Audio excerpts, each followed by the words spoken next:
Hot sunny morning in '98, the 7th of June in Jasper, Texas. After breakfast, people walked to work or to church to hear the pastor's message. On a road called Huff Creek, found it tough to speak because what they saw left them gasping and breathless. The broken body of Byrd. And sure, you probably heard the story. It's rather gory, and if you follow the words, you can somewhat get a picture. But can you really picture being chained up into a pickup truck and drugged until the street ripped your arm off and decapitate you? And the ones who perpetrated this act, for the simple fact that you were black, they had to hate you, mad at nature, because she made you beautiful. And that's irrefutable. Like the fact that crack, street pharmaceuticals, is genocide to blacks. And although this attack on Byrd left the whole world disturbed, a few years back, it was common and not unusual for other brothers to get done like that. And the irony of it all, y'all, was Byrd was often heard saying that he would put Jasper, Texas on the map. But Jasper, Texas put him on the map, figuratively and literally. In spite the insanity of this calamity, his family refused to respond bitterly. And considering the circumstances, what riddles me is, we rallied to save the killers, but who rallied to save Byrd?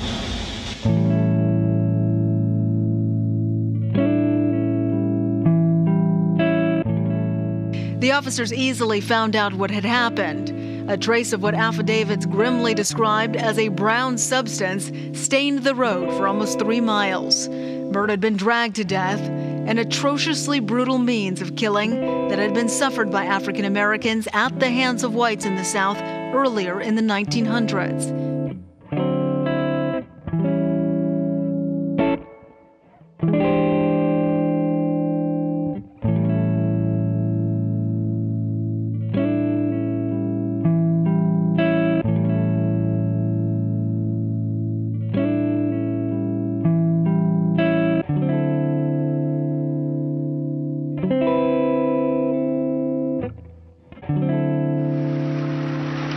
Word quickly spread around the nation and the world. Within a day, reporters were making their way to the town of 8,000, first from Houston and Beaumont, Texas, and then from other states and countries.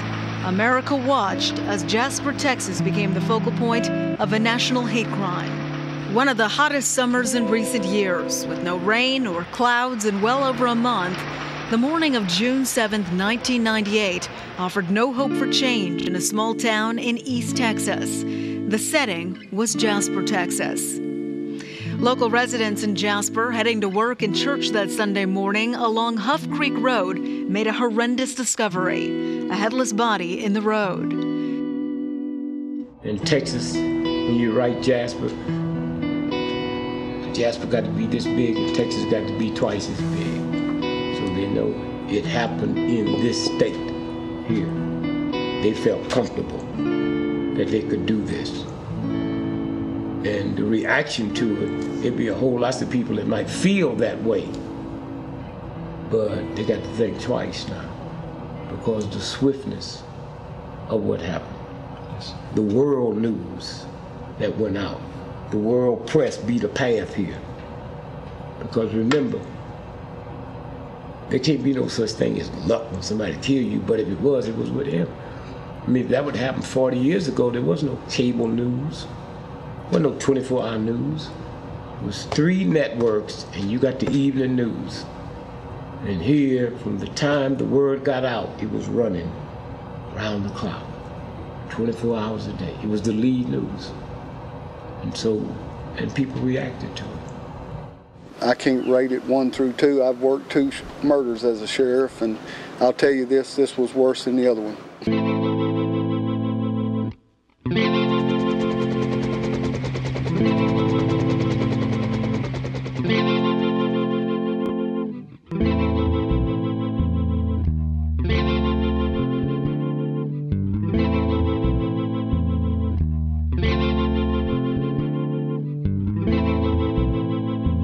My dad did not die in vain, and I know he's not resting in his grave because of this.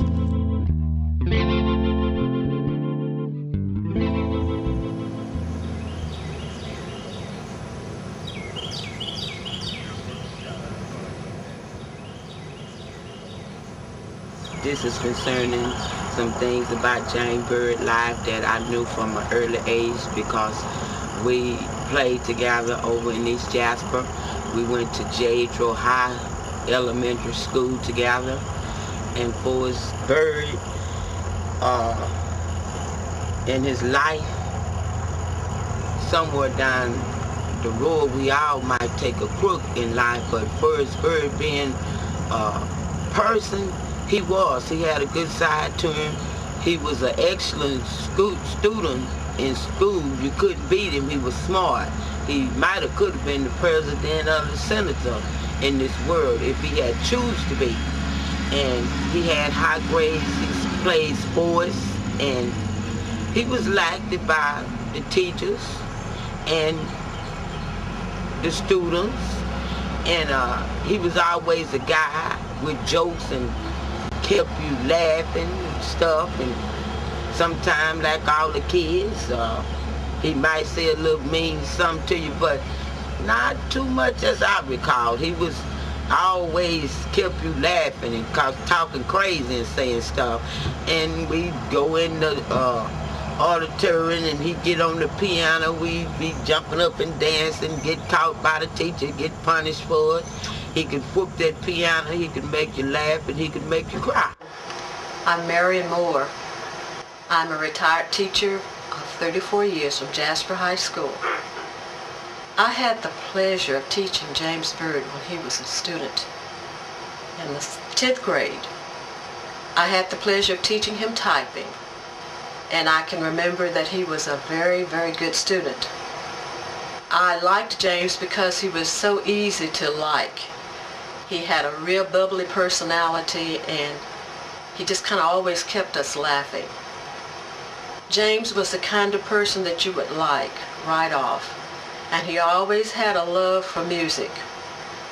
He was a good student in my typing class, and I never had any problems with James. He was always a disciplined, well-disciplined child.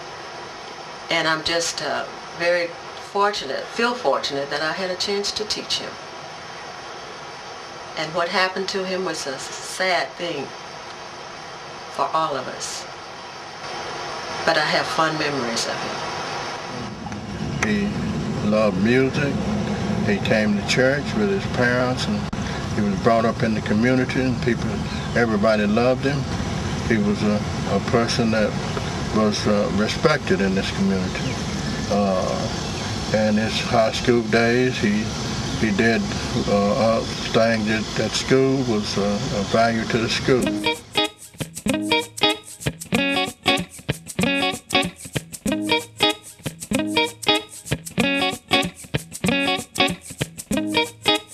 When he was in the band, it wasn't too many instruments that he couldn't play. Like I say, he had a brilliant mind, he had a genius mind. And he'd clown around, play an instrument, dance, make everybody else dance, make the band instructor holler us and say, all right, this ain't a part of what y'all supposed to be doing. Back to his school days, he was very proper with the women. Most all the women wanted him doing school, after school. He was proper with them too. He never had a problem getting a girlfriend if he wanted one, anything. He might have had a problem with trying to have too many.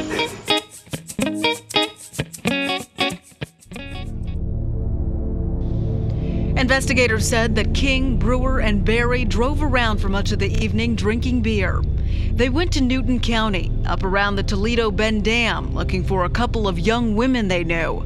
One investigator said they were looking for a girlfriend for Brewer. They were unsuccessful. Byrd had been socializing that day as well. Earlier in the afternoon, he had been at a bridal shower for a niece at his parents' house in the east central part of town.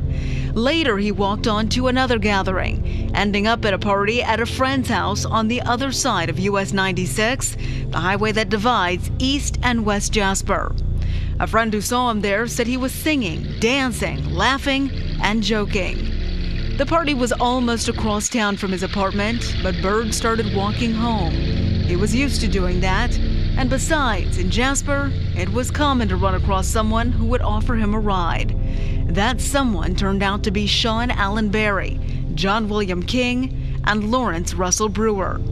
Before the night was over, prosecutors allege the offer of a ride became a deadly kidnapping.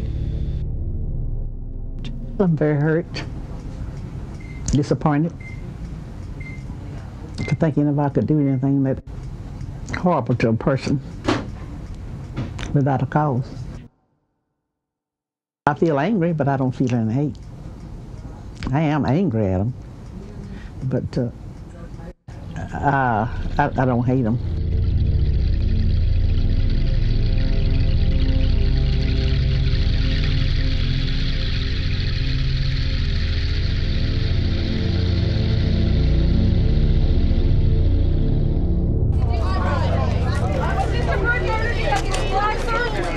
Are y'all members of the Aryan Brotherhood? Are you part of the Ku Klux Klan? We will work not only to make sure that the federal laws we have on the books will be triggered so that we can get the kind of designation that is necessary to ensure that there is swift and tough justice. This death will be a catalyst to eliminate this kind of activity anywhere it is in America. The town that calls itself the Jewel of the Forest soon found itself internationally branded as the place where an African-American man had been dragged to death. By the time the out-of-town reporters began to show up, 3 white men had been arrested: John William King, Lawrence Russell Brewer Jr., and Shawn Allen Berry were safely behind the locked doors of the Aubrey Cole Law Enforcement Center. As the jail's front lawn turned into a circus of television satellite trucks, protest groups, and politicians, platoons of local, state, and federal law officers met inside to try to figure out just what had happened to James Byrd Jr. out on Huff Creek Road and why.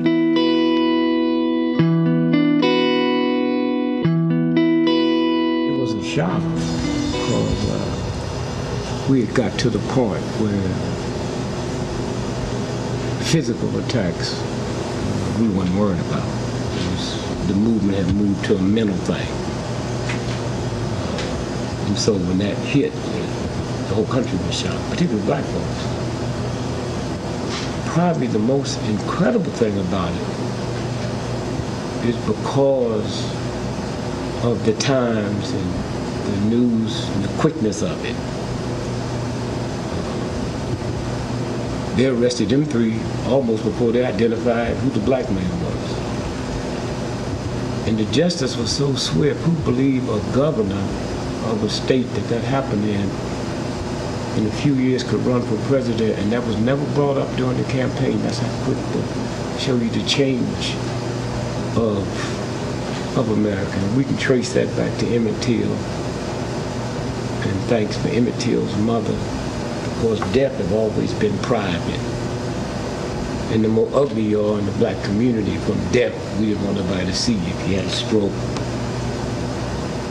And Raina's funeral home begged her not to open the coffin. She said, I might have to take my boy someplace else. I want the world to see what they done to him. Now remember, you had killing is one thing. You have to go all the way back, thousands of years. And the church wasn't happy with killing you. They had to torture you. That's where torture came from. It didn't come from the army. It came from the church. Torture. And so when you looked at the lynchings that existed in America, it wasn't just killing. It was castrating, cut your tongue out, cut your head off. That was the torture part. And so again, when we looked at that part of it, and so when Jet magazine put Emmett Till's picture on the front cover, to this day, we don't have an anti-lynching bill. Lynching went down to part 0 because America was embarrassed that the whole world saw what happens here. And so boys put the word out, you know, Hoover, FBI, hey, to the sheriff, we'll just have no more, we'll get you. And so if you look at Gettysburg, how quick they went in and brought everybody in. That just shows you the signs of the time. And that was my biggest thought, was the quickness of it. The surprise was I didn't realize I knew there could be some white folks angry enough to kill you, but I didn't know it was still into that torture thing.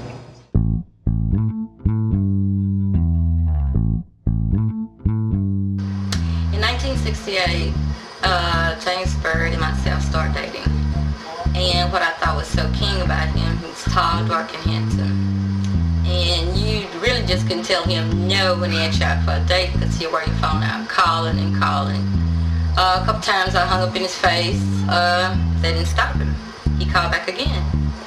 So uninvited, he appeared up at my door. And I thought he was kind of pushy, but yet and still, I thought that was kind of neat. If you want something, you go and get it.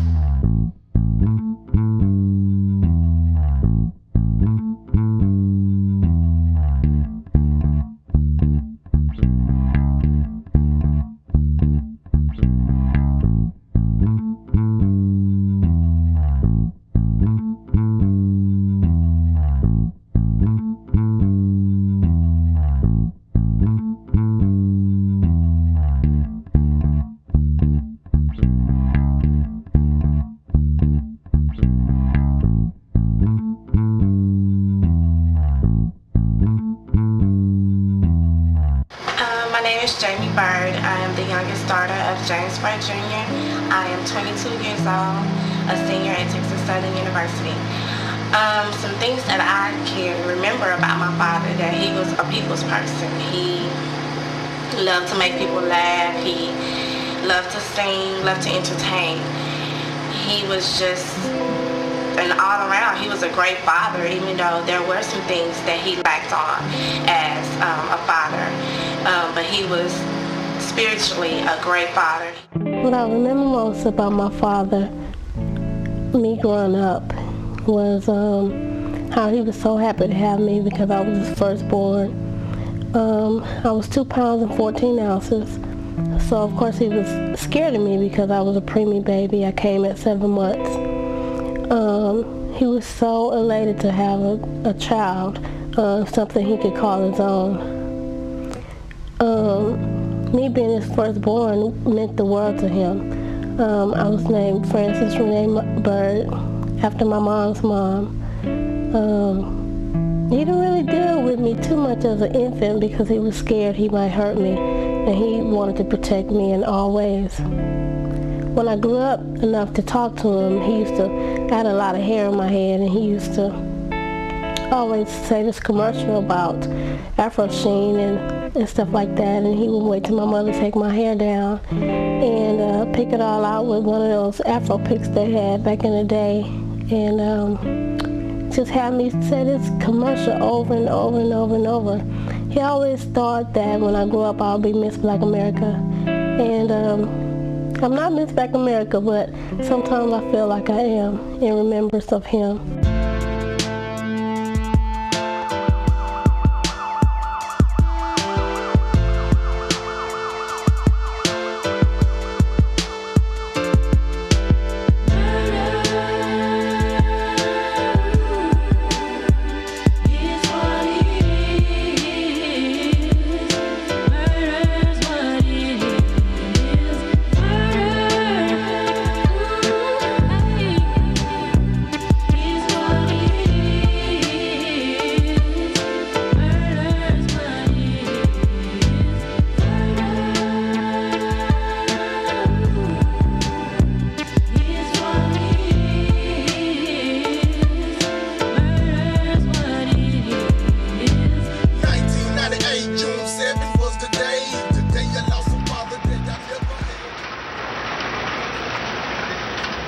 There seems to have been little planning in the crime.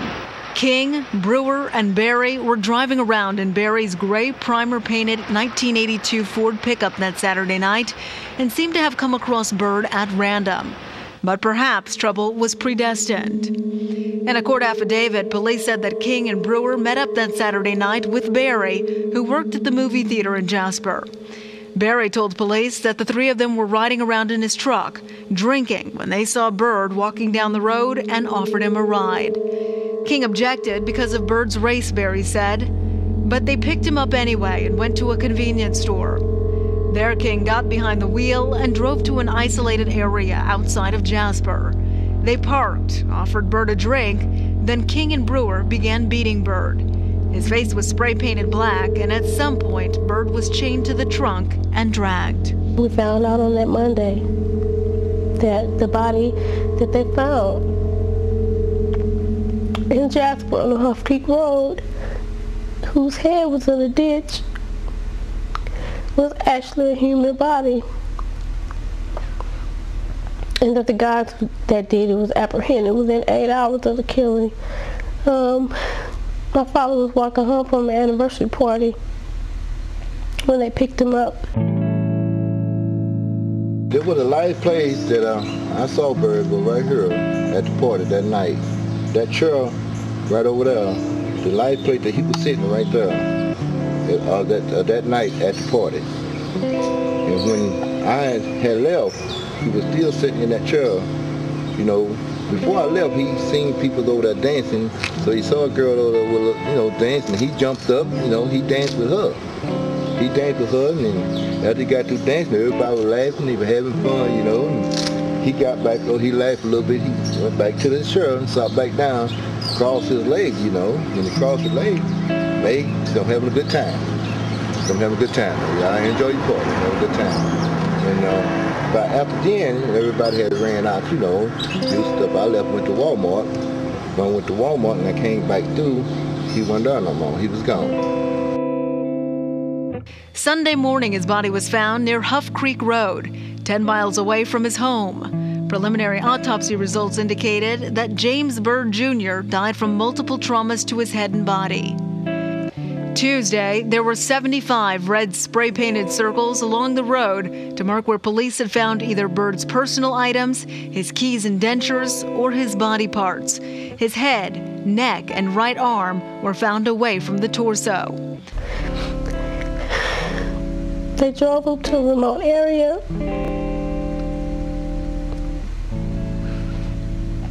They stripped him of his clothing.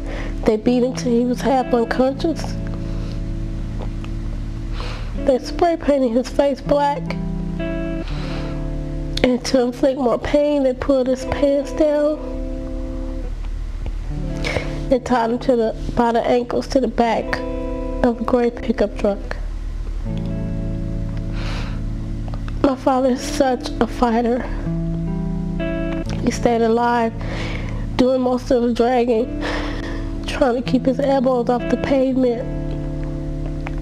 And if you fall down and scrape yourself and that hurts, you could just imagine what pain my father felt. That's just a minute aspect of what the pain my father felt that night. And the place they took him to was Huff Creek, which is where my mother grew up, and there's nothing there but forestry. And it's so dark, and I could just imagine it was so dark, but he wasn't afraid of nothing. He probably thought they were just going to take him for a ride and hang out or whatever. He never thought that that would be the last journey he ever take.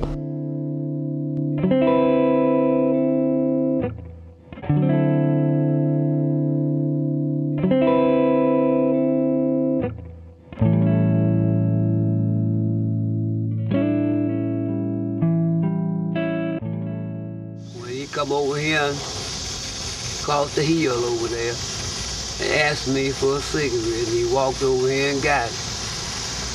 When he walked back over there on the hill, he said, "Hey, MC, what you want out there?"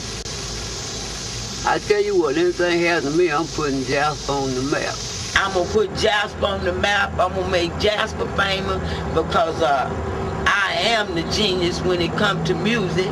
And he loved that song Purple Rain, and when people see him coming, they say, "Oh Lord, here come Byrd with Purple Rain." No song that he loves is Al Green and Purple Rain. He loves all that kind of song. When he hears music, he just goes off. But one thing about it, he walked down the road, he didn't bother nobody, had a little hat and tipped to the side, and he'd just kick his foot and just be happy. Every time I see him, he's happy. He came from a good background for his parents, sisters and brothers. Most of them made a good career out of their lives, and his mother and father was always in the church, and they raised their children to go the right way, which we all might choose to go another way when we get a little age and choose to leave home or whatever. But they weren't going to have it around there. And James Byrd, he was just an ordinary guy. And people try to make him look like a villain, but you know, everybody have a good side. Everybody don't have that perfect A all the way through life. But he didn't, as far as fighting and trying to cut folks and all of that and jumping on people, he wasn't that type of person. You know, he did his thing. He did a little drinking and whatever, but he didn't bother nobody. And the most thing that I feel about it, regardless to what he did, his life was violated. And he always said that he was going to put Jasper on the map. That was one of his main words, but nowhere in his dream did he fail that he would put Jasper on the map the way Jasper got on the map concerning James Byrd, because his life was violated all the way. Nobody due to be trapped, kidnapped, and drugged to the street and tore apart. It wasn't about what all he might have did or he didn't do. It's about what was did to him without a cause. And I'm not sure that it would have just been James. He was just on a dark street at the wrong time that these guys came along. I don't think they had nothing personally against him. I'm not sure if it wouldn't have been me, wouldn't have been you, wouldn't have been your child. It was just an act that wanted to be took out that night, and he the one they having to capture. I was in the projects, walking down the sidewalk. This guy said, "Man, sing me a song." I was like, "Man, how did you know me?" He said, "I remember when you was a little old bitty boy." And I was like, "For real?" He told me to sing. I was like, "Wonder how you know that I sang?" He said, "I know you sing." He said, "My name is James. What's your name?" I said, "My name is James too." And that right there showed me that we had something in common, something very in common. And from that day on, we just started singing together every day. Most of through the day for 5 months before this guy's time that was up. You know, we was together. We used to walk to his mom's house, get on the piano, and we used to sing. You know. He used to sing. Now that's what they tell me with Maxine and Turner, cause they came down here. All of them was down here. You see. And so, Butterwood, piano, guitar, horn, all that he could play. It wasn't the instruments you could beat him on. And so before a bad thing, there's no bad thing nobody could say about it no more than drinking. Or he didn't fight with nobody. The night he's picked up and that happened to him, he's walking home. You see. And so, in other words, there's nothing really no one can say bad about James Byrd, because he kept the whole community laughing. Because you laugh at him the way he walked, crossways. You see, there's nothing you can say about him, Dave. And I don't think nobody in Jasper County, in the white or black, can say nothing bad about T-Byrd. That's what we call him, T-Byrd.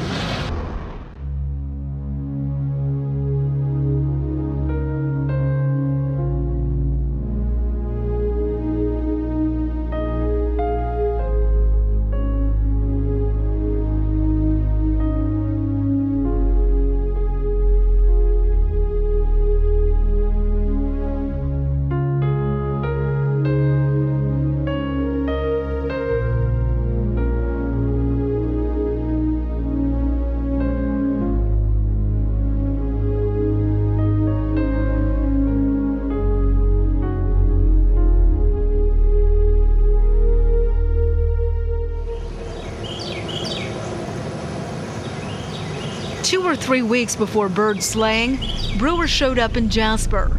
He moved into King's apartment on the west end of town. King's old buddy Shawn Berry was working at Jasper's two-screen theater and living with his girlfriend. They also had a fight, and Berry had moved in with King and Brewer. But the apartment manager had enough of the drinking and partying he said was going on in King's apartment. He issued an eviction notice.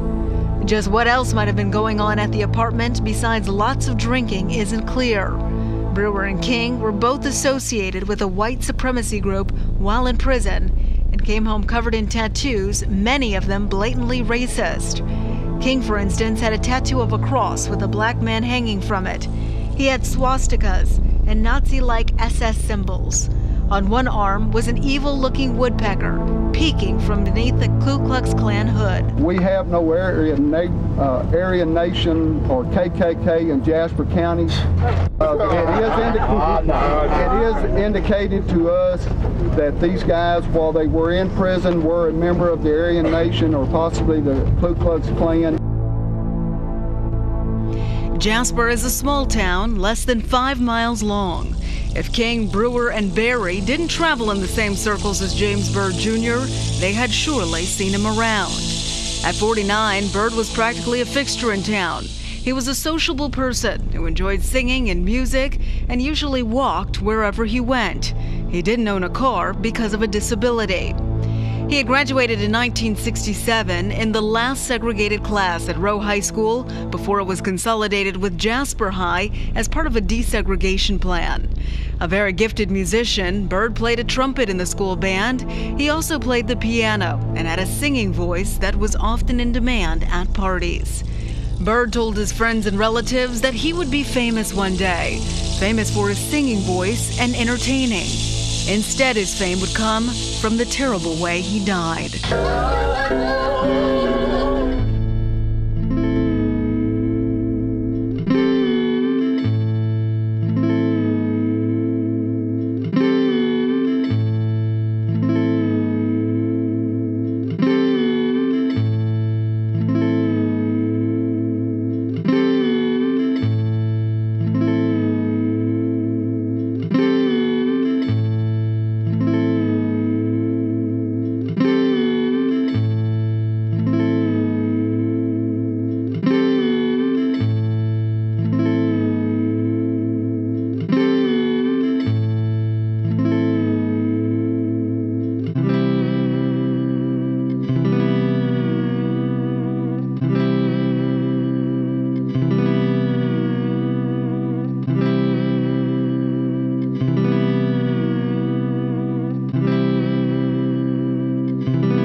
I mean, the rules of what a white can do to a black in America was there before we were born.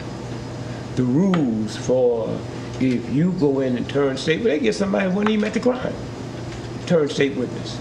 That's an accepted thing in a sick, degenerate society. And a lot of people was amazed. They couldn't believe it.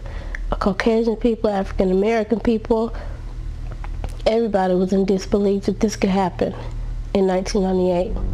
And this was not 1920 anymore. This was a modern day lynching. You know, 5 cities in America in the last 3.5 years they paid out $2.5 billion settling police brutality cases out of court. They used to not have to worry about that until white America saw something in 1968 at the Democratic Convention. They saw cops whooping white college kids, and something happened. So that whole sacred thing that was around them wasn't there no more. If you go back to 68 before that, when you went into any white suburbs, the major #1 bumper sticker, support your local police. If you found the sign now, it's a collector's item.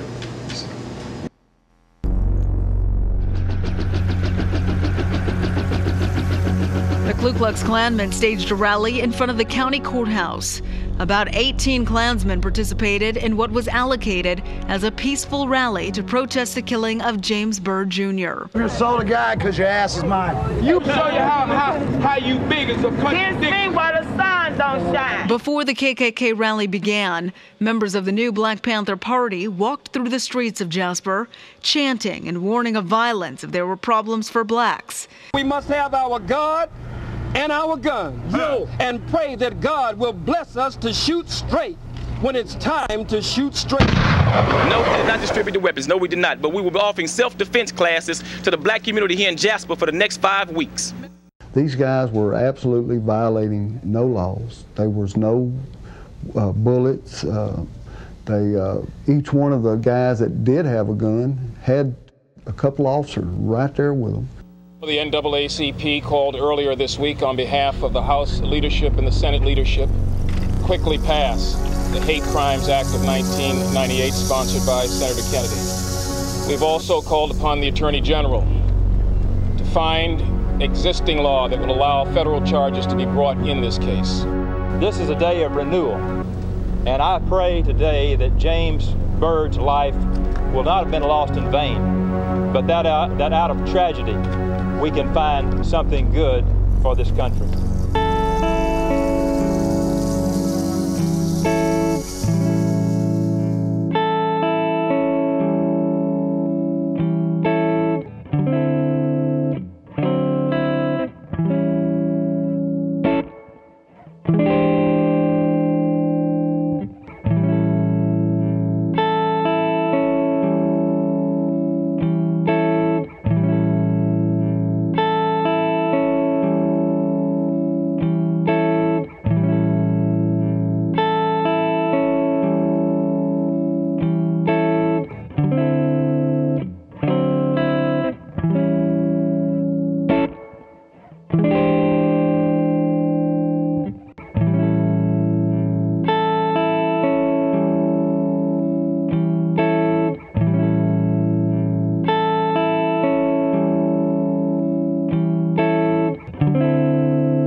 Got folks who go to Jewish graves and vandalize it.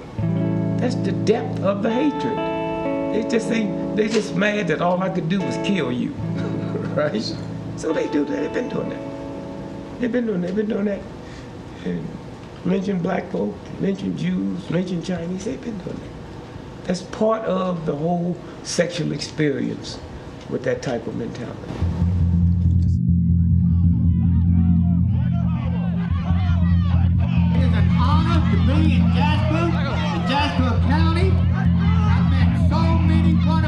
people here that if I had to have a second hometown, it would be Jasper. I'm from Waco, Texas, and I'm proud to be white, I'm proud to be in America, and I'm proud to be here today.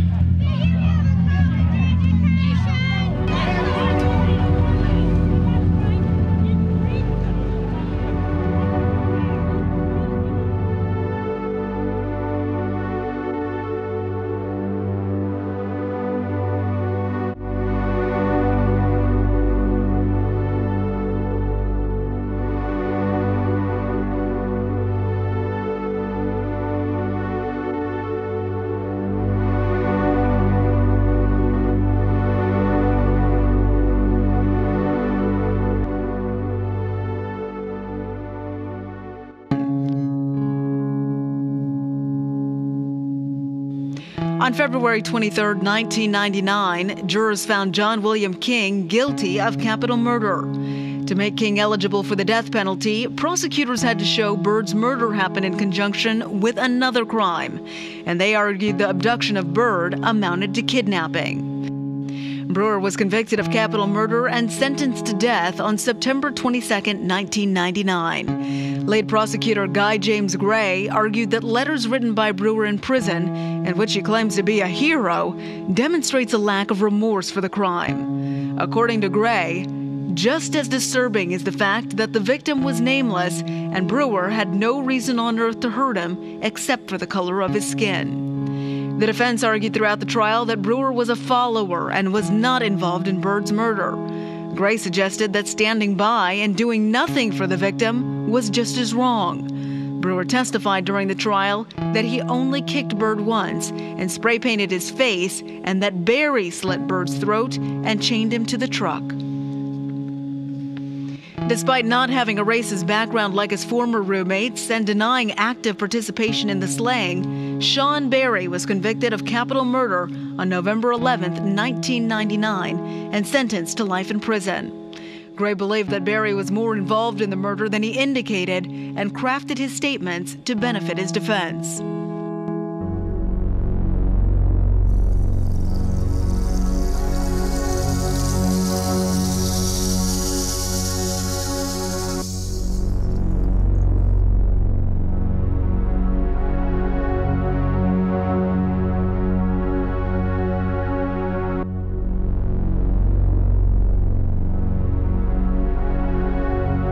Assembled before you today are members of the family of the victims of some of the most historically horrific murders in the history of humankind. All right. What has brought these two families together, and these members of these families and these allied organizations, is more than their victimization, but their response to victimization.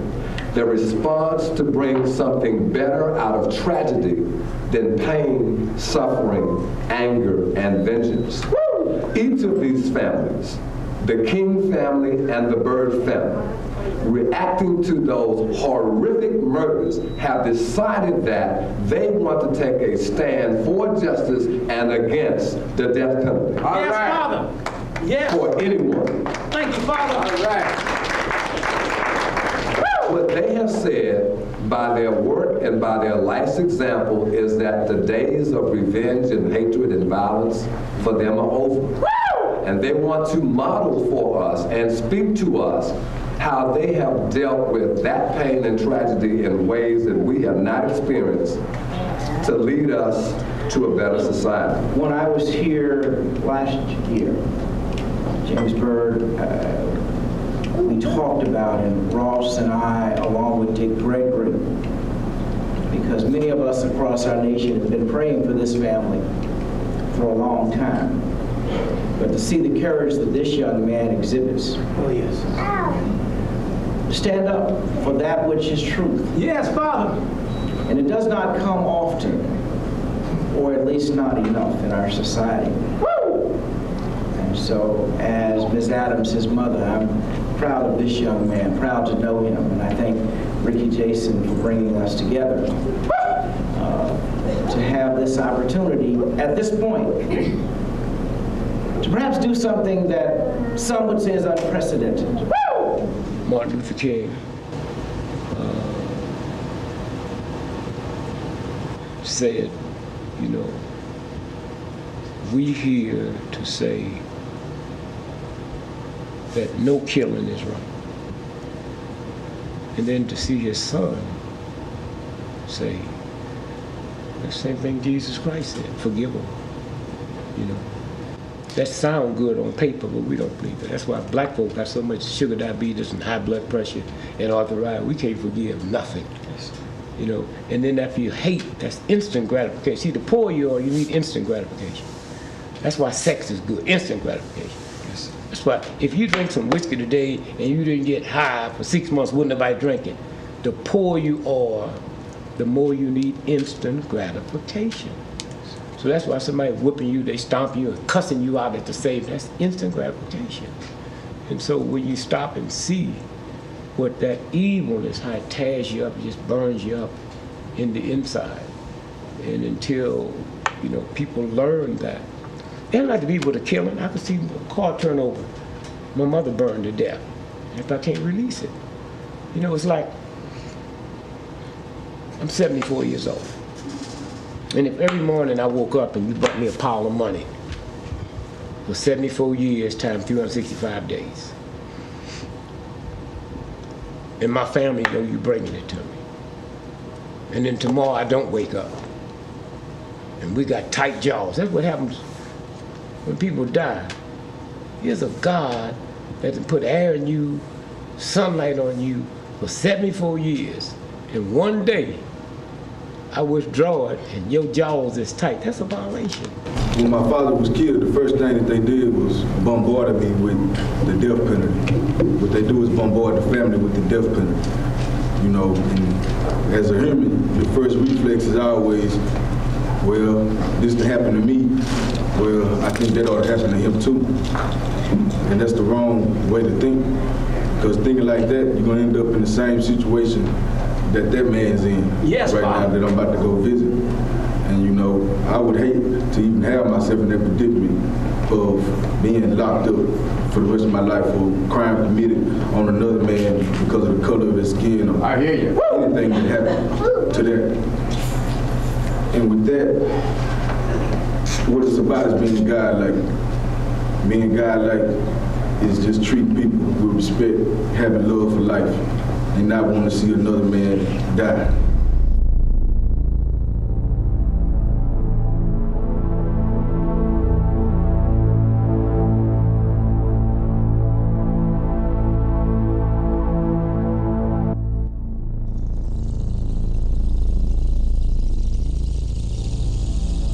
I mean, this has to be the most difficult thing to go through, other than what you went through when your father passed away.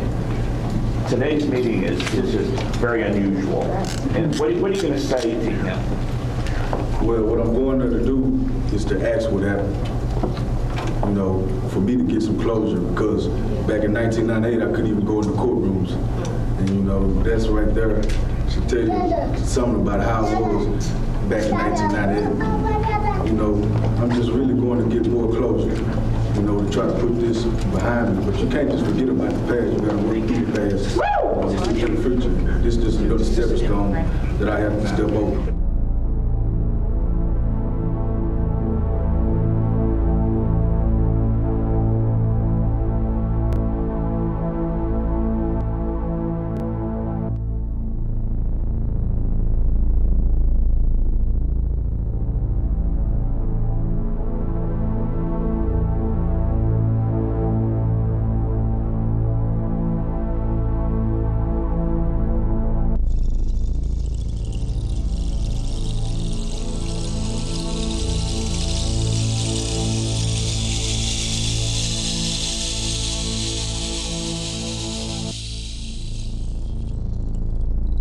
About a month back, we received a letter from Mr. Berry, Shawn Berry, telling us that he was sorry for what happened. But you know, it's okay to get it right with us now, but nobody said to do change the events of June 7, 1998.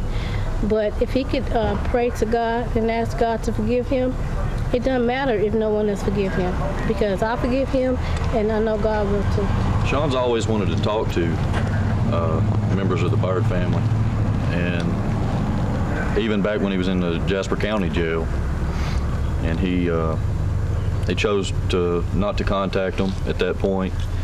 And once he was in prison, after the trials were over, he chose not to contact anybody until the appeals were over. So he's waited a long time for this meeting, and I think it's something that he's been counting the days for. He wants to talk to him and tell him his side of the story. He wants to tell him what he saw and what happened and what went on, and answer questions that they might have. I'm sure there'll be some hard questions. There'll be some things that are hard for Shawn to talk about and discuss, but it's something he's going to have to go through, and he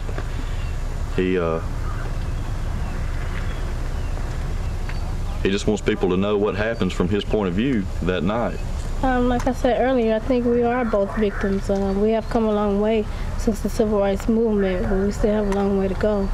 I said something to the effect that the war is over, but the battle's not won yet, and that happens today. This is like the battlefield, and it's up to me and Mr. Lewis to address the issue and not neglect it, because silence is not always golden. You could be amongst something going on, and if you don't say anything, you're just as much as guilty as if you did. So I just think that me being a young person of African American color, not that color is an issue, we all should be of one race, which is the human race. And if we could abide by that and stick to the golden rule that God said thou shalt not kill, no matter what. There's no fine print in the Bible that says God should kill, we should kill for the death penalty, or we should kill for war, or we should kill for anything. And if we could just get along and recognize that this is an issue in America, we'll be a better place to live. In the town of Jasper, city leaders and clergy formed the Mayor's Task Force 2000 to help bridge racial divides. In an effort to heal the community, an iron fence that separated black and white graves for more than 160 years was taken down. The force had become a visible symbol of segregation that many felt needed to come down. James Byrd Jr.'s brutal murder has led individuals and communities to action and a new understanding in the journey to harmony and common ground.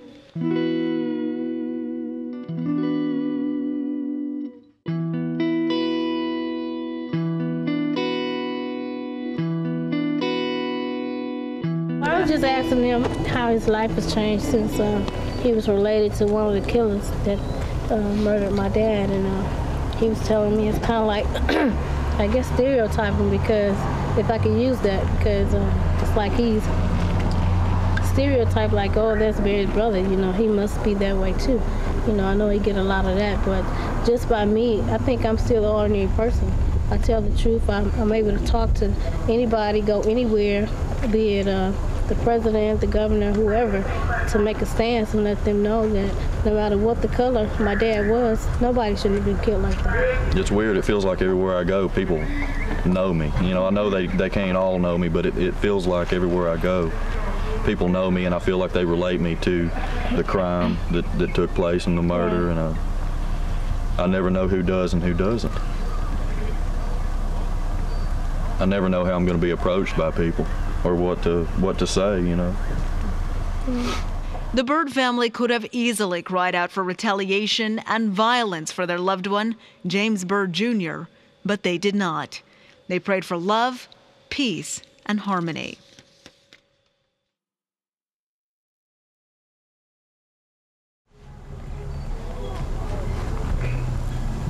Well, it's obviously, I guess you could say, our family, since this murder happened, people think of the Berry family, they think of the death of James Byrd Jr. It's hard to deal with.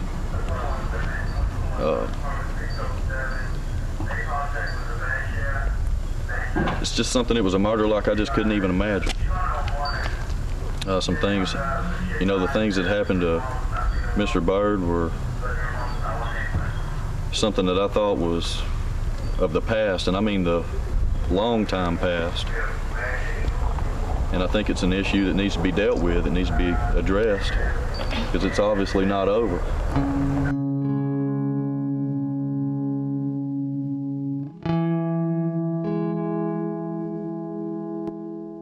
My family always embraced love, and for us, there really never was the option. We had asked that the man who killed my father, we asked the DA in prosecuting him, we asked them not to kill him. Death penalty is the ultimate of terror and terrorism, and we believe two wrongs don't make a right. Because what they expected and what they almost wanted was for them to be furious and full of hate. And they were so dignified and so generous and just, you know, I just wept. It was so beautiful. Almost for every 8 people we execute, we have to release one from death row. That's a 1 in 8 ratio of error. Would you get on an airplane where they tell you got a 1 in 8 chance of making it to the other side? It's a huge error rate. And that's making the American people go, oh, well, we didn't know it was like this.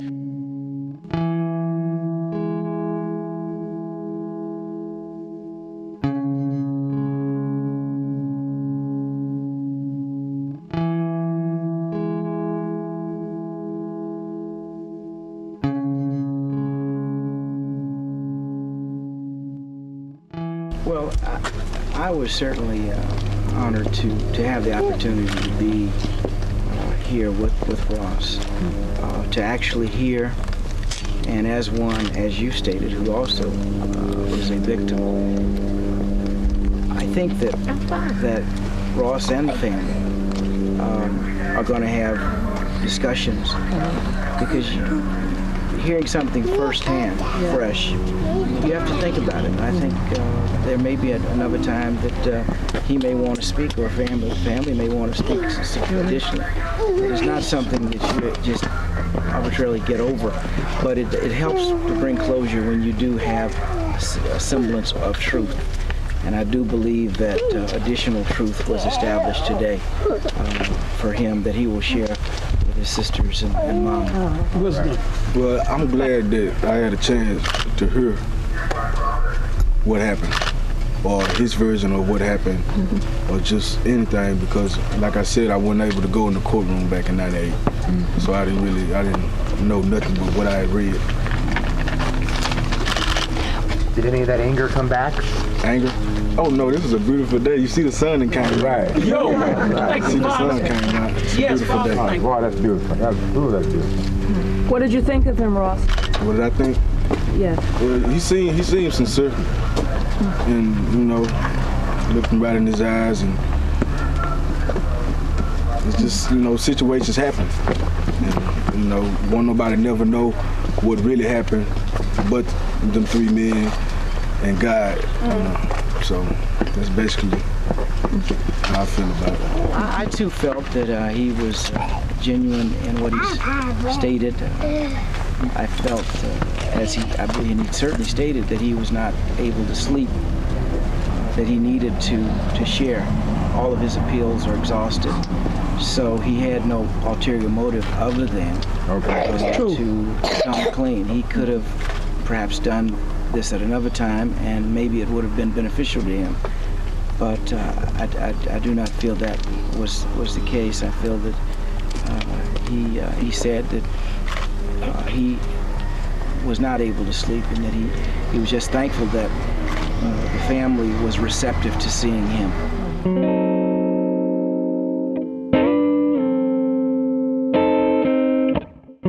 Sometimes you put in situations because you have no choice but to do the right thing. So I went to D.C. and I testified before Congress to get this hate crime bill passed on a national level. It failed. That didn't stop me. I'm like, okay, let me start in my own state, which is Texas. So I went back to Hawaii, and I began doing research on what it is that I have to do, who can I talk to pass this bill in Texas. I met with a lady named Symphonia Thompson out of Austin, which is the capital of Texas. I met with her. I met with Senator Ward West. I met with numerous amounts of people who helped me in aiding in the passage of this hate crime bill in Texas. At the state level, the James Byrd Jr. Hate Crimes Act became law in 2001. The bill increases penalties for crimes motivated by prejudice based on gender, race, ethnicity, and sexual orientation. I'm hoping that as far as positive things that come from this, I'm hoping that if nothing else, if it's not going to be a lesson to the world, which I hope it is, I hope people listen and they watch what everybody's trying to do since this happened. I want it to bring the communities closer. I want it to bring the families closer. You know, I don't want to have to drive through town and maybe, you know, see members of the Byrd family in town and not feel like I couldn't say hi to them in the store or wave at them passing on the street. I think we need to take this to a whole new level. I don't think it's all exactly a black and white issue anymore either. I think it's a people issue. You know, everybody seems these days to hate everybody, and I don't think that's the way it should be. We need to work on it. People need to listen. They need to educate themselves. Definitely need education. You know, I know it takes both toes because I know he caught up with it. You know, he caught up in the predicament, but it hurt both sides of the family. You know, what I can say is just continue supporting. Always be behind your family. You know, it's the main thing. I think that people at Jasper always spoke about a healing process, and I think this is where the healing process is starting right now. Whoa! I think this is what was needed. Give him a hand. Give him a hand. All right, brother.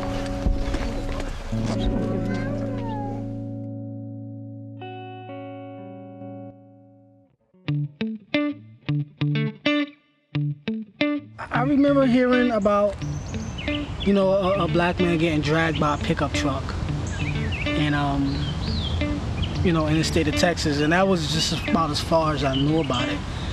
And my thought was, you know, of course it was messed up, and then found out it was by 3 whites, and I knew that I had a feeling it was going to cause a stir, and I just thought it was another one of those messed up incidents that just shows the character of certain people here who, you know, some people just haven't gotten over that hump, which, you know, some of us have, some of us kind of think beyond it, but, you know, some people just haven't gotten over it. But the thing about the story that got me was when, I think it was the man's daughter went to Capitol Hill to see the president at the time to see if he could pass a hate crimes bill, and she seemingly just got ignored. Like it wasn't even like a thing. It was almost like it wasn't even a yes or no coming from him. It was just ignored, and I was kind of bent about that. But other than that, you know, it was just like I said, it was another one of those stories that to me just kind of showed the character of certain people who live here in this country who haven't gotten over that hump. You know what I mean? So when you say hump, what do you mean over what hump? The hump meaning racism or bigotry or whatever words you want to use, or just that ignorance that comes into play when you come across somebody who's different. And that ignorance is one that's bred into people, you know what I mean? And for that reason, I guess some people say, you know, it's not their fault because it's been bred into them that way. But I think at a certain point, you start to become a little bit more responsible for your actions, and you kind of know a little better. So therefore, yeah, it is kind of up to the individual to kind of get over that hump. But some people don't. I hope that it's like a fraction of a fraction of a fraction of a percentage of people who live in some whacked out, backwards, isolated town. You know, I hope that it's not everywhere that this kind of thing would happen and that this would be people's attitudes, and yet I know that racism prevails, and I know that I guess I recognize that I, as a Caucasian person, I feel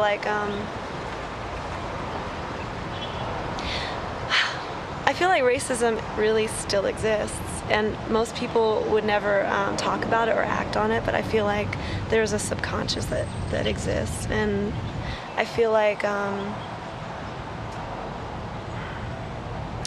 don't know, the fact that I've dated interracially, and I've got close people in my circle who are of different races. I feel like I'm in a minority in terms of white people. Like when I read about Jasper, you know, they call it the jewel of the forest. It's a pretty city, you know, rolling countryside and all of that, big lakes and stuff. And it's a beautiful city, I'm pretty sure it is, but in that, it's kind of like snakes in the garden, but people just tend to walk over the snakes almost like they're not there. As long as they don't bite you, it's no big deal. You know what I mean? So, and this happens in a lot of places throughout the country. When stuff like that happens, what first thing comes out of people's mouths is they always give you this impression that it's just some big surprise. Oh, that doesn't happen here, blah, blah, blah, blah, blah. But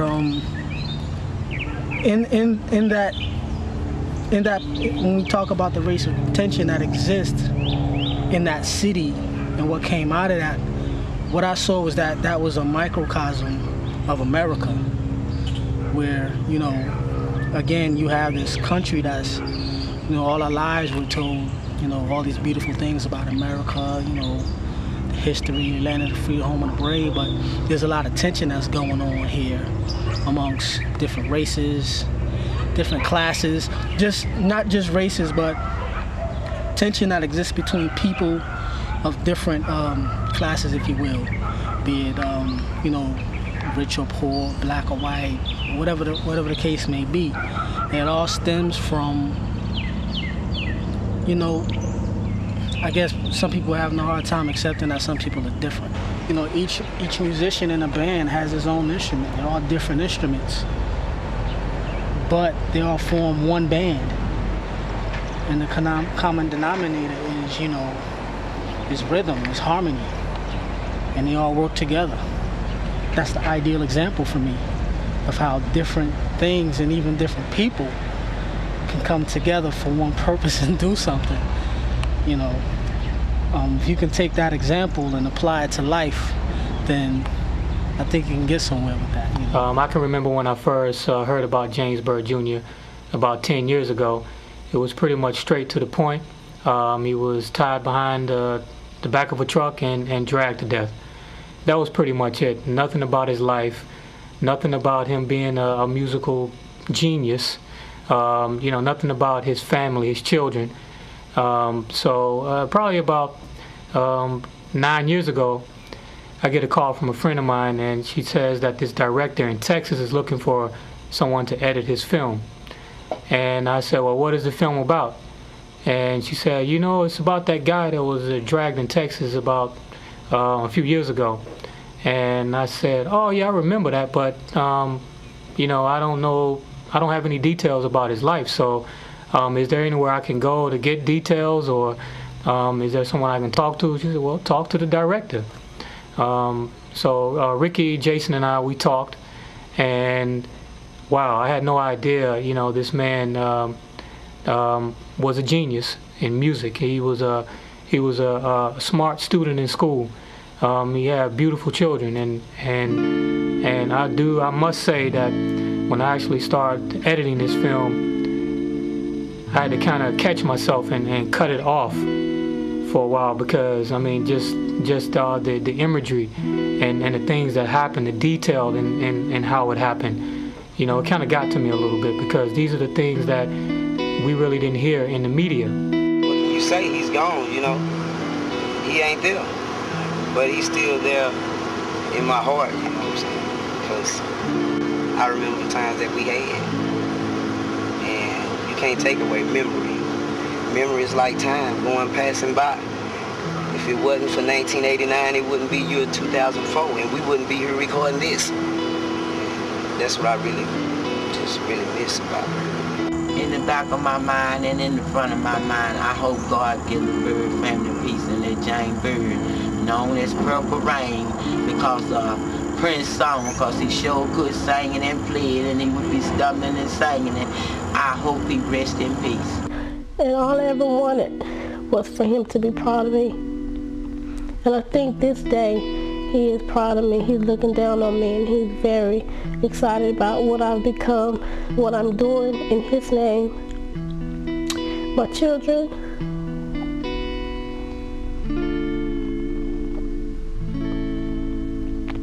he got a chance to see my daughter, but he never got a chance to meet my son. And my son really, really looks like him and acts like him and have some of his characteristics. The thing that mostly hurts, like when I get ready to one day hopefully get married.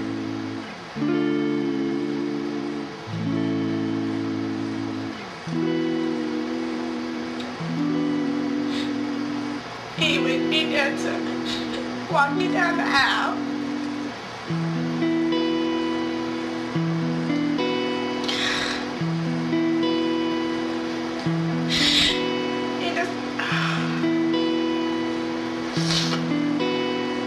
He wouldn't be there to walk me down the aisle. And even though I know that I have my brother here, and he's just a split image of my dad, it hurts. It hurts when I even look at my brother sometimes, because I see my dad a lot in my brother.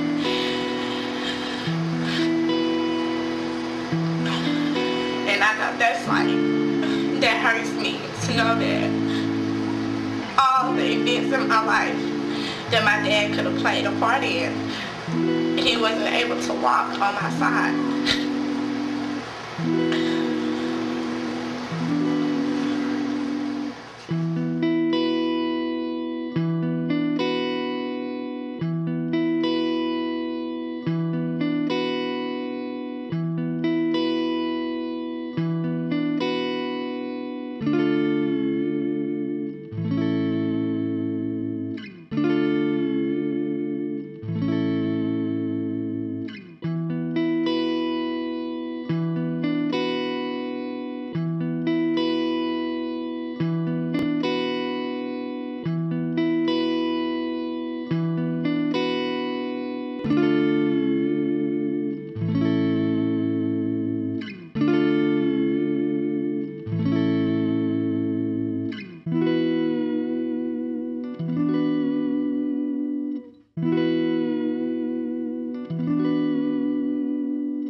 There's so much hate between black and white. Religious wars are being fought to prove who's wrong or right. When love is what we really need to put out the fight, to shine some light on this darkened world at its darkest hour.